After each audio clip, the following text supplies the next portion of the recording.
Hi, it's Paula from Pola Quilting. Welcome back to my channel. There were a few previous UFO videos where I picked up this bag of scrappy 4 and 2 patches thinking that I will use it, but it never happened. They just kind of, the other blocks were quite busy already and it just kind of felt too much. So I decided to make quilt tops using this as main blocks. They are quite wonky, so I will be trimming them as I go to even out when sewing together into somewhat crumbly blocks or wonky 9 patches, however kind of you want to call them. So to start off, I laid them out in a 4 patch, adding 2.5 inch square to finish the pattern.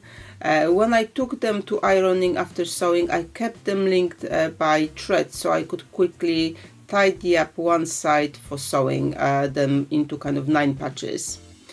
And I didn't worry about the seams nesting or kind of how they meeting in the points. It really was quite organic sewing here and quite enjoyable.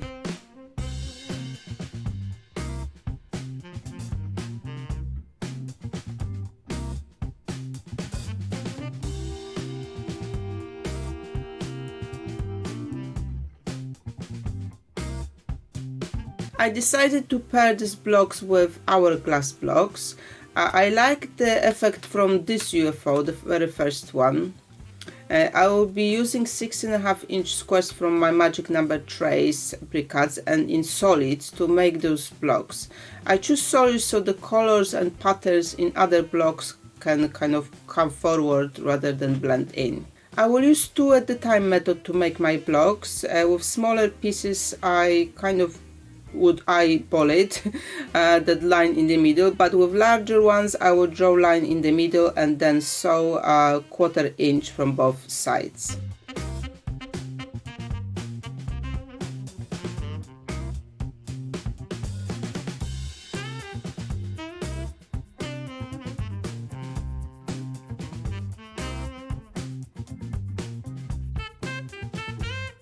When cut in the middle, at this stage I didn't square anything yet. I just ironed them open.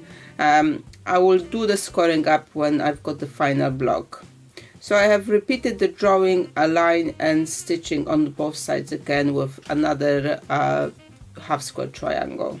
I have made my blocks in random sets of colors, so when ironing half square triangle blocks I just did that as they came from the pile. If you like them to be in more specific layout, I suggest you pair your half square triangle blocks before ironing, so then you know which way the seam need to go for you to nest it. Once I had my hourglasses ready, I decided on what size to square these blocks, and then the 1/9 patches kind of the same size.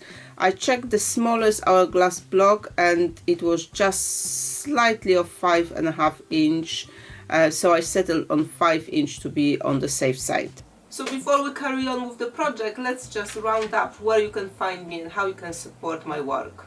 First of all, please subscribe to my channel and watch videos as I'm posting them without skipping the adverts, please. Please comment against the videos because that helps to push them out to wider audience, and don't forget to share with your quilting friends. Join my network either on Facebook or Instagram. All the links how and where are in the description below. Where you see my posts either on Facebook or Instagram, please like, share and comment on them. If you like to add something extra, I've got now membership available through the YouTube.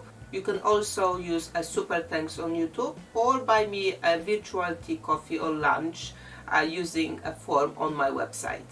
You can also support me by subscribing to my newsletter via my website. That will help me to notify you when I publish new videos or blog posts, or maybe there are some items available to purchase on my website. However you decide to support this channel, thank you very much for being here and I hope you enjoy the content. I have managed to make almost 80 of those blocks between those 2 designs, and so I opted for a layout 9 by 9 blocks.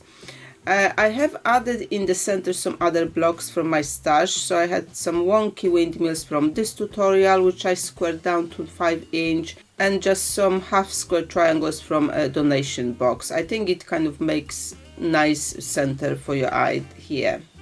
This is ready quilt top. I like how it turned out. My hourglass blocks were made from not very interesting solids, but I think it actually helped with making the other blocks to stand out more, because they were not that busy or kind of coming through more. So I think it fitted quite nicely. Thank you very much for watching me today. I hope you will be inspired to clear out some of your UFOs and make them into something fun. Please share if you have done so to keep momentum going, and I still have a few of those to go, so see you next time.